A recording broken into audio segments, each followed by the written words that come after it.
Olá, meu irmão, minha irmã, que a maravilhosa graça e paz do nosso Senhor e Salvador Jesus Cristo seja sobre a sua vida. Eu louvo a Deus por mais uma vez a gente estar junto para podermos cultuar a Deus e celebrar o seu santo nome.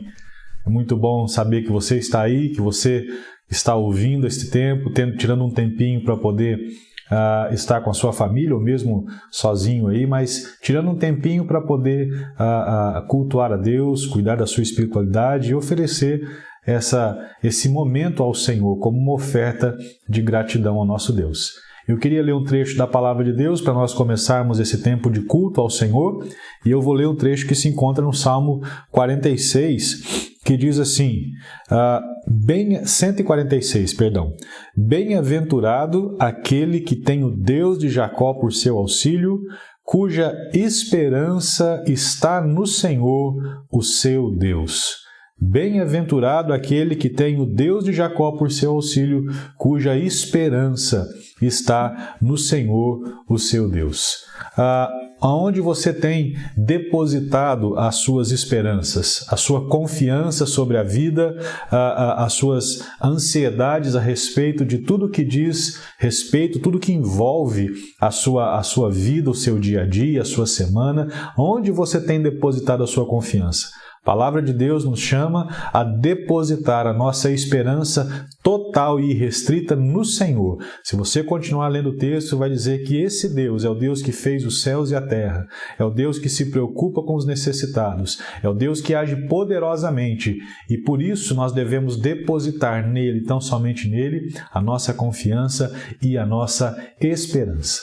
Que assim seja, que nós possamos nessa hora de culto celebrar o Deus da esperança, o Deus que tem cuidado dos seus, este Deus, único Deus, grandioso, glorioso, o Todo-Poderoso Senhor. Convido você nessa hora a juntos nós orarmos ao nosso Deus, colocando assim as nossas vidas diante do altar do Pai. Vamos orar então.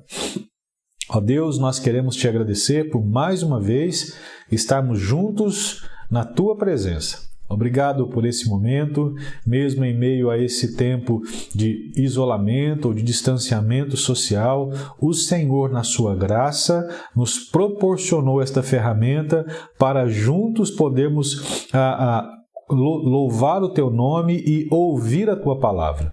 Que nessa noite, que nesse dia, que nesse momento, que neste culto, nós possamos ouvir a Tua voz. E que a Tua palavra ela seja como um bálsamo nas nossas vidas, trazendo a nós refrigério, trazendo a nós cura, trazendo a nós perdão, trazendo a nós esperança. Porque é isso que nós desejamos nesses tempos, é isso que nós precisamos. Ao mesmo tempo que possamos Te louvar, ao mesmo tempo que possamos oferecer estes poucos momentos ao Senhor como oferta de gratidão a Ti. Que o Teu Espírito, ó Deus, fale aos nossos corações. Que o Teu Espírito desobstrua a nossa mente, o nosso coração. Que o Teu Espírito, ó Deus, acalme a nossa alma, acalme, ó Deus, todos os barulhos que porventura nos perturbam. E assim que nós possamos Te cultuar, Deus, e assim possamos ser edificados. Obrigado por essa hora, abençoa a todos estes, Deus, que participam deste momento. Assim nós oramos, no nome santo do Senhor e Salvador Jesus Cristo. Amém, Deus. Vamos louvar o nosso Deus através de uma canção especial com o grupo de louvor.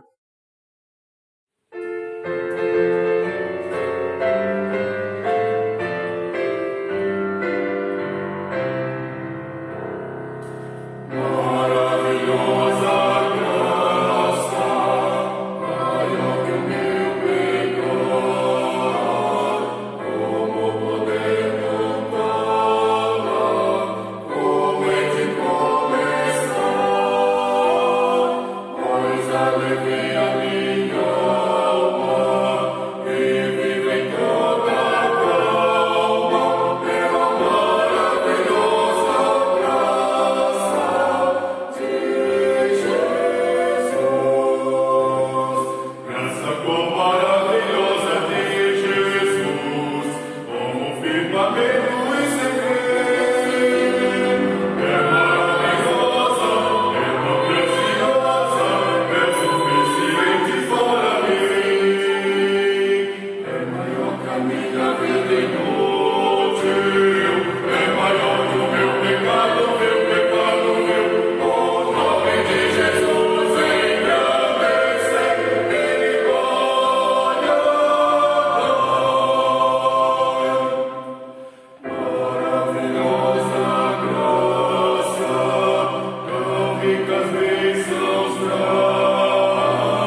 É muito bom a gente poder engrandecer a Deus através das canções, canções que expressam a nossa confiança no Senhor, canções que expressam aquilo que Deus é e a capacidade, o poder de Deus para agir em nosso favor e em favor da humanidade.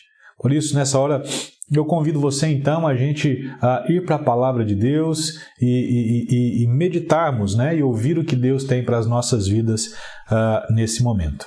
Nós estamos aí continuando, né, dando continuidade à nossa série de mensagens que tem como título Jesus, puro e simples. A ideia dessa série de mensagens é que a gente possa olhar para a figura de Jesus, ou melhor, olhar para as Escrituras e procurar subtrair dela a visão que as Escrituras têm a respeito de Jesus como Filho de Deus, sem nenhum tipo de maquiagem, sem nenhum tipo de roupagem, ou qualquer tipo de conceito ou pontos de vistas meramente humanos. Né? E simplesmente perceber através da Escritura a respeito de quem Jesus Cristo é, o papel de Jesus Cristo, a importância daquilo que Jesus Cristo fez para a vida da humanidade e particularmente na minha vida e também na sua vida. E nas mensagens anteriores nós falamos aí primeiramente que Jesus veio como homem. Né? O Filho de Deus entrou na história, né, através de Jesus, se identificou com a gente, com a nossa dor, e isso está registrado ali em Mateus capítulo 1, verso 23, quando o anjo diz para Maria: a virgem ficará grávida e dará à luz um filho, e lhe chamarão Emanuel, que significa Deus conosco. O Senhor Deus entrou na nossa história, criou o rosto através da pessoa de Jesus Cristo e veio para poder abençoar a humanidade. No entanto, a segunda mensagem nos mostrou que Jesus, ele é o Cordeiro que morreu como um cordeiro para perdoar as nossas vidas, transformar a nossa história, e isso está registrado ali em João, no Evangelho de João, no capítulo 1, verso 29, que diz assim: vejam, é João Batista falando isso, vejam, é o Cordeiro de Deus que tira o pecado do mundo. Se a história terminasse aqui, seria uma tragédia para a vida da humanidade. Jesus seria mais um daqueles messias supostos que vieram naquele tempo dizendo que seria um salvador. Mas, pela graça de Deus, pelo amor do Senhor, o túmulo não segurou o Filho de Deus. E, portanto, hoje nós vamos estar meditando sobre o seguinte tema. O tema da nossa mensagem hoje é: Jesus ressuscitou como um leão. Jesus ressuscitou como um leão. A figura de um leão ele é muito importante, né, em algumas culturas, mas ela também é muito importante quando a gente olha para a Escritura, para a Palavra de Deus. Né? Nas culturas do mundo, em várias culturas do mundo, a gente vê a figura do leão representando majestade, realeza, força e poder, ferocidade, proteção, além de demonstrar a sua imposição sobre os outros animais. Né? Na bandeira de Jerusalém, no centro da bandeira de Jerusalém, existe a figura de um leão. Também, voltando um pouquinho mais atrás, quando a gente olha para uma das tribos de Israel, a chamada tribo de Judá, eles tinham como emblema também a figura do leão. Mas apenas no cristianismo ele é representado como um vitorioso. Não pela força que tem, que a gente sabe que tem, mas principalmente pelo que ele fez. Ele morreu e ressuscitou.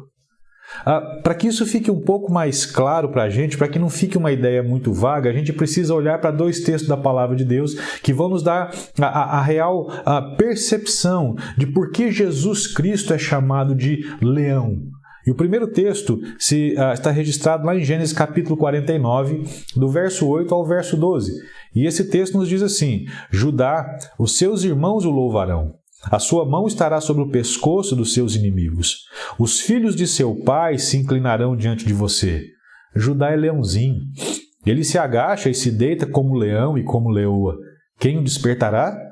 Judá vai segurar o cetro de rei, e os seus descendentes sempre governarão, até que venha aquele a quem pertence. E a ele obedecerão os povos. Ele amarrará o seu jumentinho à vide e o filho da sua jumenta à videira mais excelente. Lavará as suas roupas no vinho e a sua capa em sangue de uvas. Esse texto está mostrando para nós que Jacó, no final da sua vida, ele chama os seus filhos e abençoa todos os seus filhos. A cada um deles, Jacó dá uma bênção especial. E aqui ele está dando uma bênção a Judá. Judá, segundo o texto, ele é um leãozinho. E segundo a Escritura, ele vai se desenvolvendo à medida do curso da história. E ele viria, e dele, melhor dizendo, viria aquele que seria o rei de Israel, o rei Davi. Mas é também dele, da linhagem de Judá, que vem Jesus Cristo. Por isso Jesus Cristo é visto como o leão da tribo de Judá. Mas existe um outro texto que deixa isso mais claro para nós. E esse texto se encontra agora em Apocalipse, capítulo 5, do verso 1 até o verso 5. Lembrando que João tem uma visão, a revelação de Deus sobre o Apocalipse, e é Jesus que está falando com João nesse tempo. Então, ele tem uma visão ali, e o texto nos diz assim: Vi na mão direita daquele que estava sentado no trono um livro em forma de rolo, escrito por dentro e por fora, e selado com 7 selos.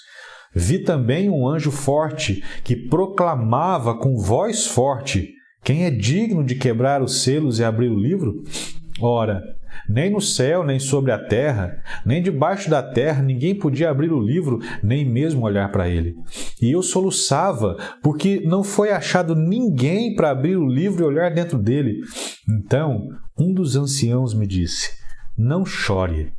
Veja, o leão da tribo de Judá, a raiz de Davi, venceu.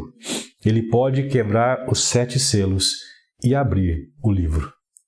Veja, aqui em Apocalipse, João está desesperado. O sofrimento de João, o sofrimento invadiu a alma de João e uma enorme tristeza toma conta dele por conta daquilo que João estava vivendo, por conta da realidade a qual João estava vivendo. Ele estava sozinho, ele estava preso na ilha de Patmos, os discípulos mortos, a igreja e os cristãos sofrendo duríssimas perseguições e mortes cruéis por serem cristãos. Ou seja, o mundo de João estava virado de perna para o ar, estava um caos, mas nem tudo estava perdido. Um anjo lhe apresenta um leão vencedor. E se você continuar lendo o texto, esse mesmo texto de Apocalipse 5 diz que esse leão vencedor é o Cordeiro de Deus. Ele está apontando para Jesus Cristo. E esse leão que vence, diz o texto ali, ele é aquele que abre o livro das consumações, onde ali está mostrando os planos e os propósitos completos de Deus para o mundo inteiro, em todas as eras, do começo ao fim. E quando ele abre esse livro, então ele está mostrando que este plano completo de Deus vai ser concretizado na história. Isso é muito importante saber.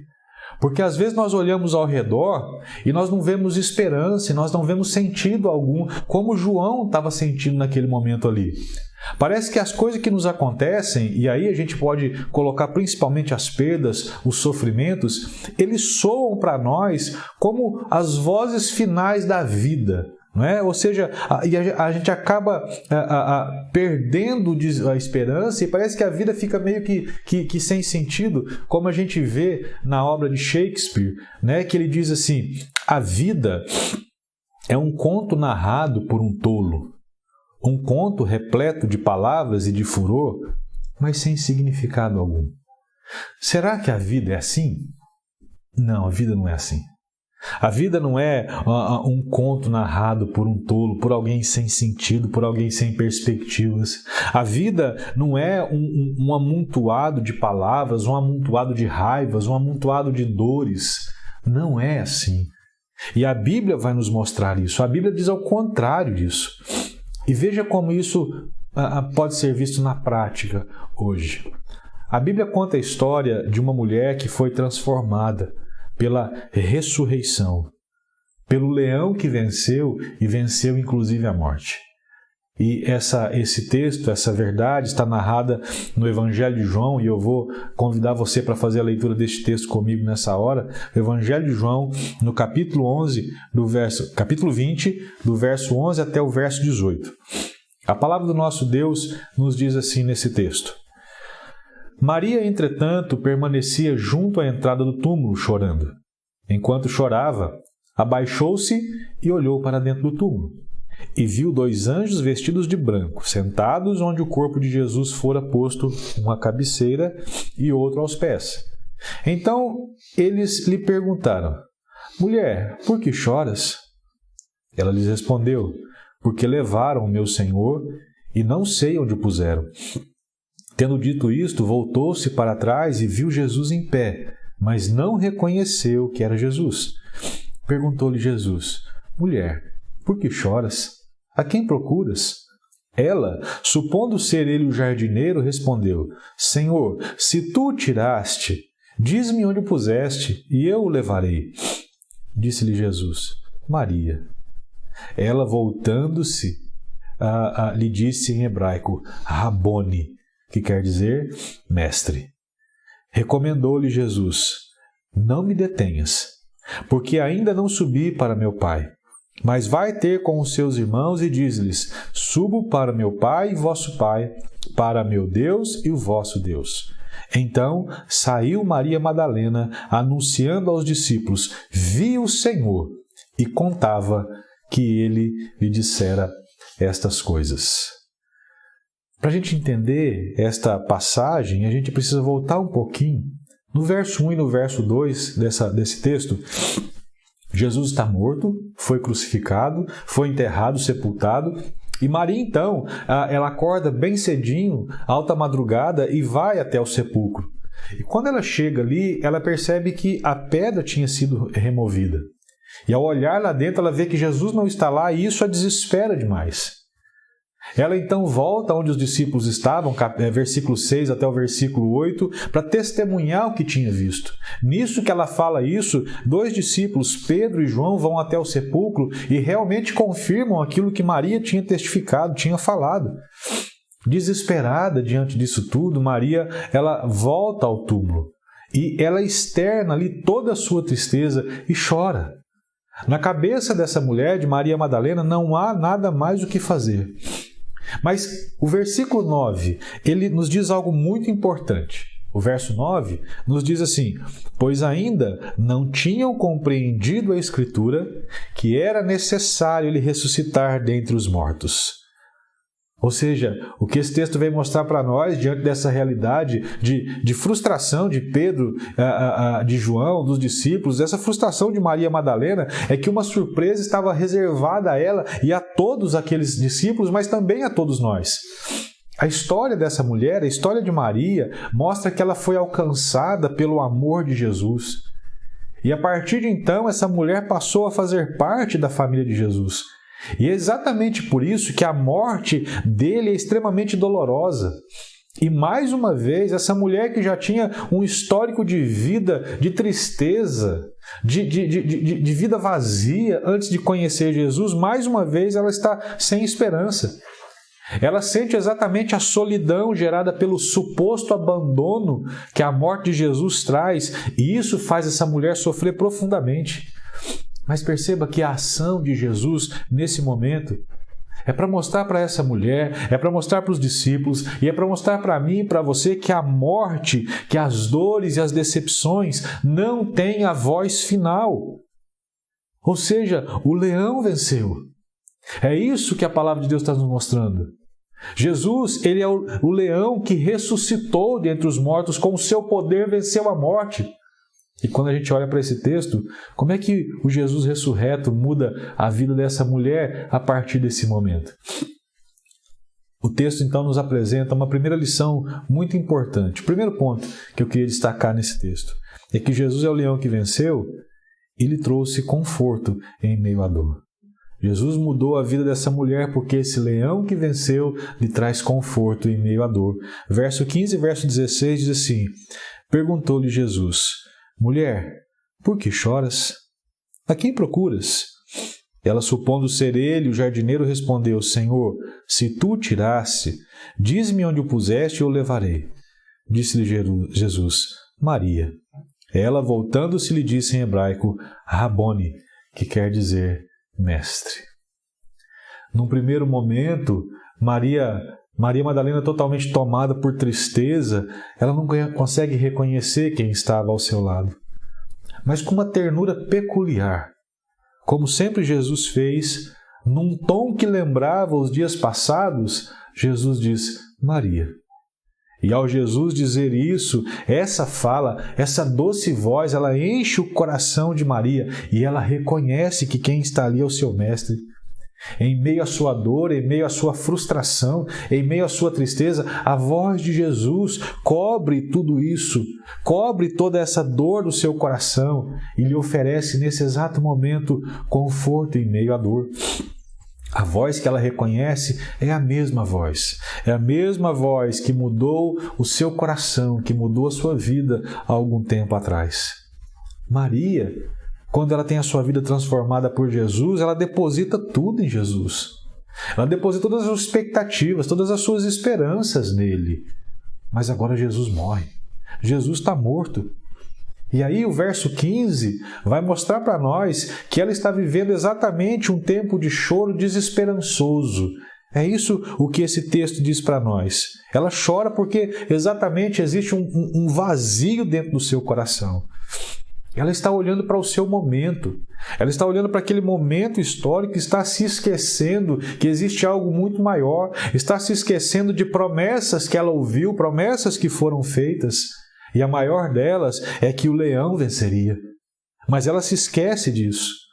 Mas é exatamente assim, meu irmão, minha irmã, quando nós olhamos para a nossa realidade. Principalmente nesses tempos que nós estamos vivendo. Principalmente quando nós ouvimos notícias tão terríveis como nós ouvimos nessa semana daquela menina, daquela criança de 10 anos que teve que abortar um filho porque vinha sendo abusada sexualmente por um membro da sua família desde os 6 anos de idade. Ela é apenas uma dentre tantas outras que sofrem assim. Tantas outras pessoas que têm diversos tipos de sofrimentos e que não conseguem enxergar além do seu nariz um brilho de esperança de que alguma coisa pudesse mudar. Parece que Deus, ele é um Deus distante, um Deus que tinha prometido cuidar, mas que nesse momento está em silêncio. O problema é que quando nós nos esquecemos da realidade maior, porque as situações nos infligem sofrimento, isso vai gerar em nós o que gerou em Maria, tempos de choro desesperançado. Lembrando o Apocalipse capítulo 5, que nós lemos uma pequena porção dele ali, quando João estava preso na ilha de Patmos, João também chorou assim.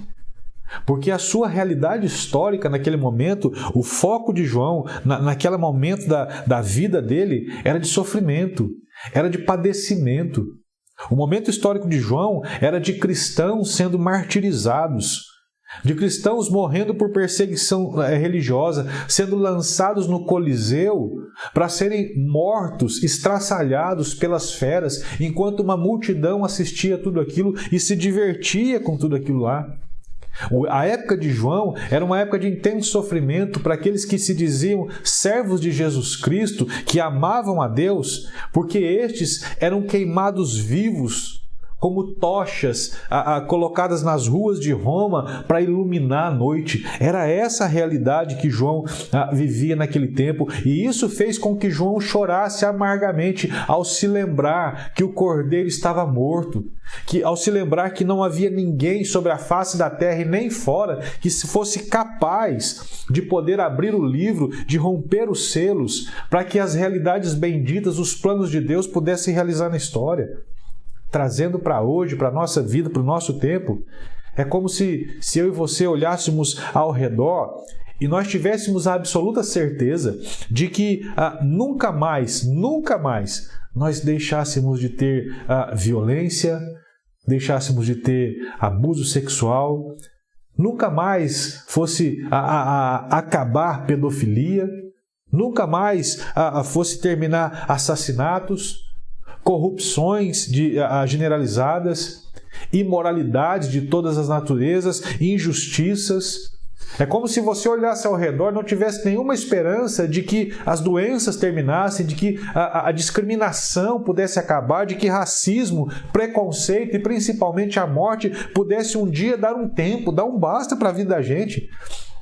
E para piorar, imagina, para piorar, você pensasse que a cada ano que se passasse, as pessoas fossem perdendo a moralidade, fossem perdendo o senso de justiça, fossem perdendo o amor ao próximo. Já pensou que seria isso? É isso que está na cabeça de João, e é isso que faz João chorar. E o texto diz que ele soluçava, porque era a desesperança, era o temor de João, quando percebeu que não havia ninguém que pudesse abrir o livro, romper os selos, e pudesse então permitir que os planos de Deus se concretizassem. Mas pela graça de Deus, João é interrompido por um anjo. João é interrompido por um homem como representante da humanidade redimida e diz para ele parar de chorar, porque ele tem uma maravilhosa notícia a dar para João, que o leão da tribo de Judá, a raiz de Davi, venceu. É isso que esse anjo diz para João. O leão da tribo de Judá venceu. Essas palavras, elas são como um bálsamo de conforto para João. Isso também acontece com Maria. O verso 15 e 16 mostra um tempo de conforto para essa mulher. Jesus pergunta para ela: mulher, por que choras? Veja, a pergunta de Jesus é uma pergunta que lhe atinge em cheio. Por que choras? Quando a gente olha para essa porção da palavra, talvez a gente pudesse se colocar no lugar de Maria. E se Jesus pudesse perguntar para você agora, fizesse essa pergunta para você agora, o que você diria? Se Jesus perguntasse para você: por que você chora? Qual é o que te faz chorar hoje? Quais são os motivos que te fazem chorar, que te fazem sofrer?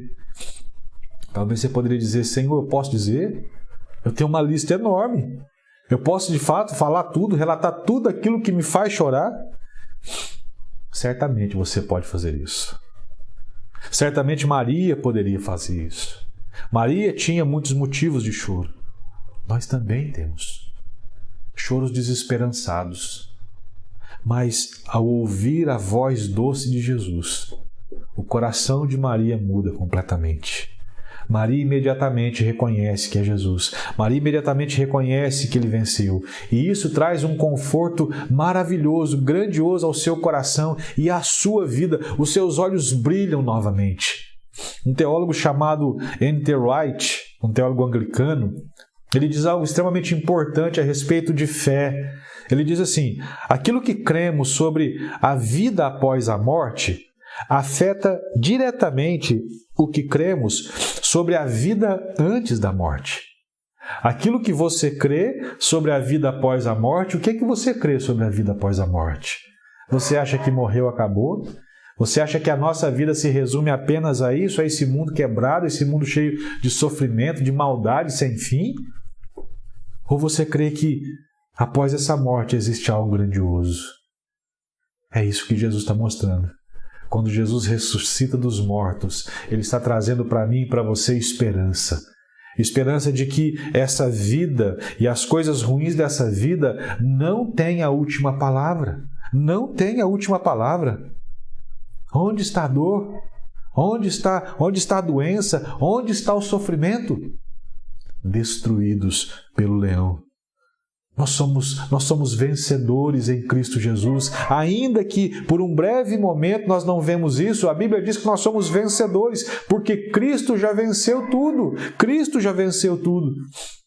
O anjo diz para João: ele é o leão da tribo de Judá que venceu. A palavra vencer ali em Apocalipse traz boas notícias, boas novas. É a maravilhosa boa notícia de que Jesus é vitorioso.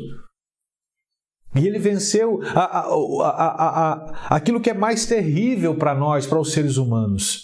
Aquilo que nos rouba totalmente e efetivamente a esperança humana, que é a própria morte. Mas o apóstolo Paulo vai falar algo fantástico na sua primeira carta aos Coríntios, no capítulo 15. Ele nos diz assim: a morte foi destruída pela vitória. Onde está, ó morte, a tua vitória? Onde está, ó morte, o teu aguilhão? Porquanto o aguilhão da morte é o pecado, e o poder do pecado é a lei. Contudo, graças a Deus, que nos dá a vitória por intermédio de nosso Senhor Jesus Cristo. O Senhor pagou o preço da lei, o preço do pecado. E, portanto, a morte não tem mais a última palavra, porque Jesus venceu o cativeiro da morte. Jesus, o leão de Judá, rompeu com seu poder sobre as forças da morte e ressuscitou dentre os mortos. Nós não podemos esquecer que a ressurreição de Jesus é a declaração de vitória sobre tudo mesmo. Não se esqueça disso.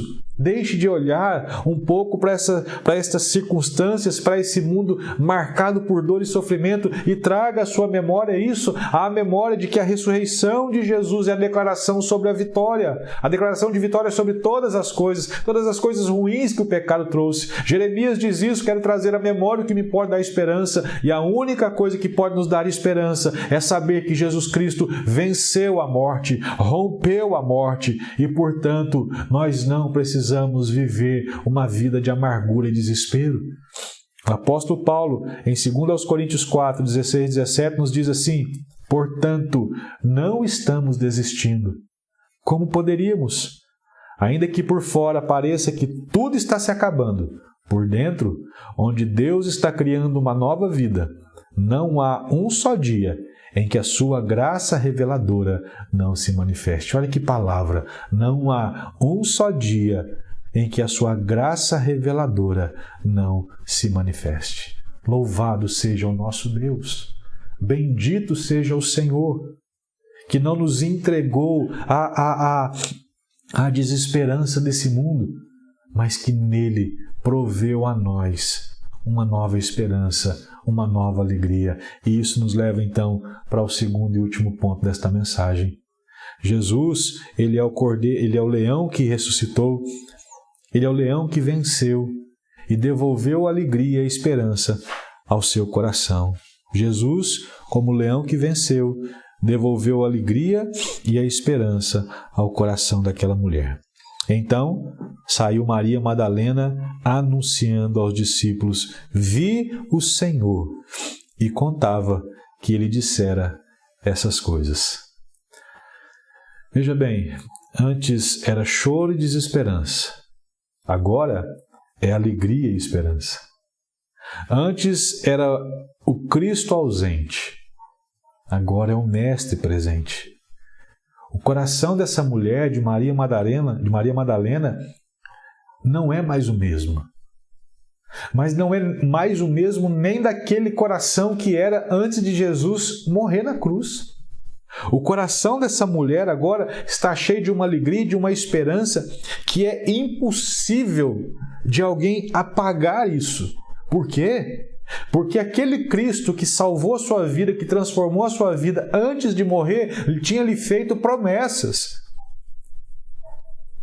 Mas aquele Cristo tinha morrido e parece que aquelas promessas eram vazias. Mas agora, quando ele ressurge dos mortos e está diante dela, essas promessas, elas tomam uma proporção inimaginável na cabeça dessa mulher, no coração dessa mulher, e deveria ser assim no meu e no seu coração.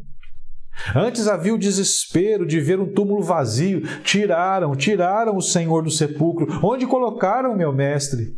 Mas agora existe adoração, existe alegria, existe esperança de ver e de saber que Jesus está vivo. Eu vi o Senhor, eu vi o meu mestre. E quando ela fica sabendo disso, ela tem que voltar e sair e contar para as pessoas. As pessoas precisam saber disso. As pessoas precisam ter restituídas a sua alegria, restituídas ao seu coração a sua esperança. É isso que Maria faz, e é isso que eu e você devemos fazer, é isso que o Evangelho está fazendo agora, nesse exato momento, por você e por mim, diante desse quadro que nós estamos vivendo. Ele está nos restaurando a alegria, nos restaurando a esperança em Jesus Cristo. Assim, ao mudar o coração de Maria Madalena, Jesus expressa a ela que ele venceu. E que somente nele você pode acreditar, você pode confiar, e que somente nele você vai encontrar verdadeira alegria e verdadeira esperança. Jesus, com a sua ressurreição, Ele inaugura uma realidade totalmente nova, tanto no mundo quanto na vida das pessoas. Esperança.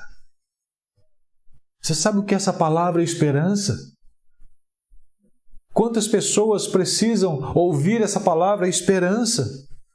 Mas não esperança em pessoas que falham, não esperança em instituições que falham, não esperança em governos que falham, mas esperança real, esperança que gera alegria, esperança que gera ânimo, esperança que gera a vida dentro de nós, porque é isso que nós precisamos, é isso que as pessoas precisam. E nesse sentido, a esperança ela deixa de ser apenas um sentimento subjetivo da vida humana e se torna um elemento real de fé. Perceba a diferença dessas duas coisas.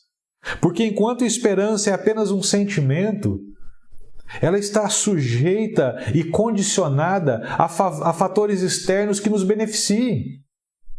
Mas e quando esses fatores externos não nos beneficiar mais? Essa esperança se vai. Mas quando essa esperança ela se torna um elemento de fé, ela se estabelece como um fundamento para a vida, não a partir de elementos externos, não a partir de coisas que falham, não a partir de coisas que se degradam, mas a partir daquilo que Jesus Cristo fez, a partir daquilo que Deus, o Pai, fez através da revelação do seu Filho Jesus. E essa esperança que Jesus traz, ela também tem um aspecto de eternidade, um aspecto eterno de esperança. Por quê? Porque Jesus se torna o primogênito de entre os mortos. Ou seja, Jesus é o primeiro a ressuscitar, para que os outros possam ressuscitar também a partir dele, todo aquele que nele crê, pela fé. E assim como Jesus ressuscitou, nós também vamos ressuscitar para uma realidade eterna. Olha o que Jesus diz no Evangelho de João, antes de ser morto, ele estava preparando o coração dos seus discípulos. Em João 14 ele fala assim, que o coração de vocês não fique angustiado. Vocês creem em Deus, creio também em mim. Na casa de meu Pai há muitas moradas. Se não fosse assim, eu já lhes teria dito. Pois vou preparar lugar para vocês, e quando eu for e preparar lugar, voltarei e os receberei para mim mesmo, para que onde eu estou, vocês estejam também. Jesus morreu, Jesus ressuscitou, e Jesus foi assunto aos céus, voltou aos céus, está sentado à destra de Deus Pai Todo-Poderoso, mas Ele vai voltar.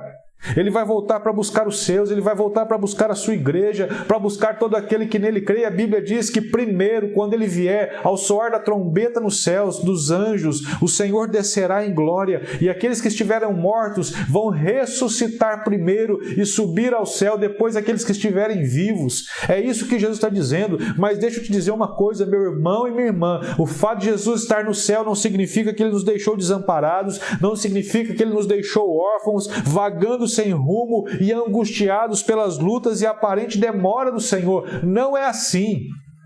Porque Jesus diz, ali em João capítulo 16, verso 5 ao verso 7, Ele fala assim, agora vou para junto daquele que me enviou. É melhor para vocês que eu vá, porque se eu não for, o Consolador não virá para vocês. Mas se eu for, eu enviarei a vocês o Consolador, o Espírito Santo de Deus. O Espírito Santo de Deus é a presença real de Deus, de Jesus Cristo na nossa vida. A presença de Jesus Cristo é a presença de Deus cuidando de nós. Jesus homem, Jesus encarnado, Ele estava fora de nós. Agora, com o Espírito Santo, Ele está dentro de nós, dentro da minha vida, dentro da sua vida. Sabe o que nós aprendemos com isso? Que o sofrimento, o choro de Maria, desesperançado de Maria, ressoa até nós e nos faz lembrar que a vida é incerta, frágil e muito curta. E diante de tudo o que tem acontecido, lamentamos unidos aos sofreres do mundo como se fossem nossos. Mas essa não é a última nota da canção. Esperança é. Esperança é a música que tem que tocar no seu coração, e é por isso que o apóstolo Paulo nos diz lá em Romanos capítulo 5:5 que a esperança em Cristo não nos deixa decepcionados. A esperança em Cristo Jesus não decepciona jamais. Maria se sentiu sim decepcionada. Onde está o meu Senhor? Meu Senhor morreu, as minhas esperanças se foram. Mas aí ela ouve a doce voz: Maria, a esperança em Cristo não decepciona. Eu quero dizer para você que a gente ainda pode ter esperança em meio a qualquer tipo de sofrer. E até sim celebrarmos, celebrar enquanto lamentamos. Porque nós acreditamos em um Deus que provou que o sofrimento, que a doença e a morte não têm a palavra final. O fato de você sofrer não te impede de adorar. O fato de você sofrer não te impede de louvar. O fato de você sofrer não te impede de crer. E é por isso que eu digo aqui de até celebrar enquanto lamentamos. Porque sim, nós lamentamos a dor, nós lamentamos o sofrer, nós lamentamos a maldade, nós lamentamos a injustiça, nós lamentamos a doença, nós lamentamos a morte, mas isso não pode te impedir, te secar por dentro, te impedir de olhar com esperança para aquele que diz que estas coisas não têm a palavra final sobre as nossas vidas. O Senhor tem. A Bíblia afirma que chegará o momento em que Deus será tudo em todos e fará nova todas as coisas. Então, assim como Maria e assim como João na ilha de Patmos, nossas lágrimas darão lugar a uma alegria efusiva de esperança que se completa, porque Cristo voltará e transformará todas as coisas, mas principalmente hoje, nesse momento, uma alegria efusiva de esperança, porque cremos que Jesus ressuscitou, o leão venceu, e nós também, juntamente com ele. É isso que Jesus diz em João capítulo 11, verso 25. Eu sou a ressurreição e a vida. Aquele que crê em mim, ainda que venha morrer no corpo, todavia viverá. E todo aquele que vivendo crer em mim, jamais conhecerá a morte eterna. A ressurreição de Jesus estabelece uma nova condição para a vida humana. Meu irmão, minha irmã, creia nisso em nome de Jesus. A ressurreição é o rugido do leão. É o rugido do leão que demonstra o seu poder sobre todos os inimigos da humanidade, inclusive a própria morte, trazendo esperança, trazendo alegria, trazendo consolo, trazendo conforto para a humanidade, para a minha vida e para a sua vida. C.S. Lewis, no livro A Última Batalha, que faz parte das Crônicas de Nárnia, ele fala sobre a esperança que Aslan traz ou trará. Aslan é o leão que simboliza Jesus Cristo na ficção que C.S. Lewis escreve. E ao falar da esperança que Aslan trará, ele diz o seguinte: o mal será bem quando Aslan chegar. Ao seu rugido, a dor fugirá.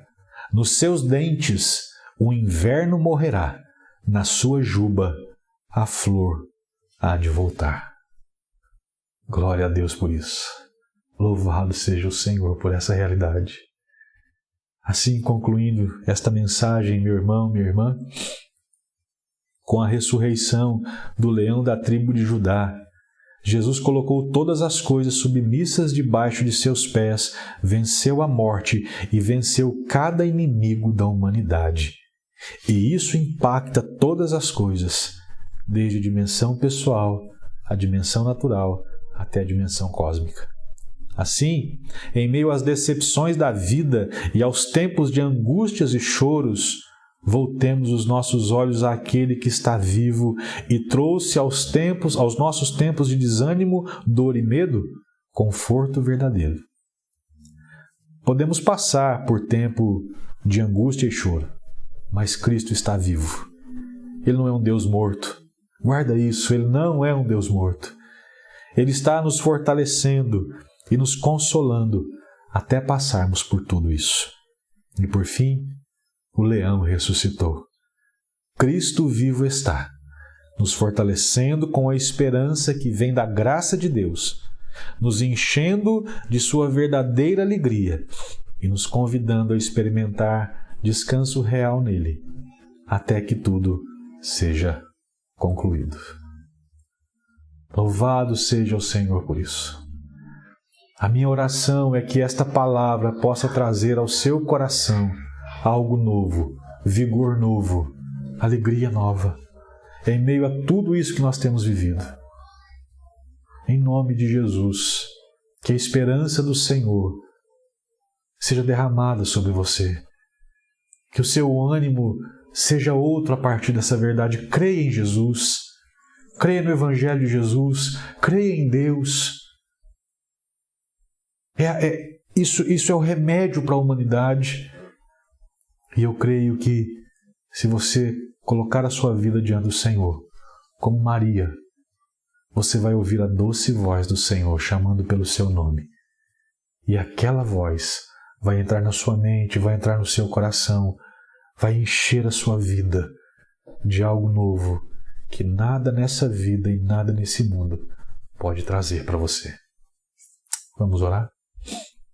Ó Deus, obrigado por esta palavra. Obrigado por deixar registrado estas verdades. Obrigado por trazer a nós esperança, conforto, alegria real. Obrigado, Deus, porque o Senhor não permitiu que o Teu Filho Jesus ficasse preso aos grilhões da morte.